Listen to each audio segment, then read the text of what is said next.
C'est une notion qui commence à apparaître un petit peu dans nos pays, on va dire latins. C'est typiquement dans les pays anglo-saxons où c'est très développé. Ça s'explique un petit peu par la culture de l'entreprise qui est différente.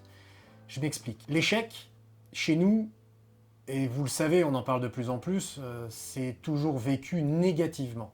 Dans les pays anglo-saxons, c'est plutôt positif. Et bien le mentor, c'est quelqu'un qui a vécu, qui a eu des échecs, qui a eu des réussites, soit, mais qui a eu plus d'échecs que de réussites. Et c'est là où il va vous accompagner sur l'explication du vécu. Il va aiguiser vos ambitions, par exemple, parce que vous hésitez. Par son expertise, et surtout parce qu'il a vécu, ça va vous permettre d'avancer plus vite, de déclencher chez vous des questionnements et même parfois, ouvrir les champs du possible. Là où vous auriez jamais imaginé y mettre les pieds, pour des raisons culturelles, comme je disais, eh ben ça va vous ouvrir, parce que vous n'êtes plus seul. Un mentor, c'est ça. Aussi, dans la définition, c'est très souvent quelqu'un, quand on dit qu'il a vécu, qu'il a une expertise, qui est très souvent un petit peu plus vieux que vous.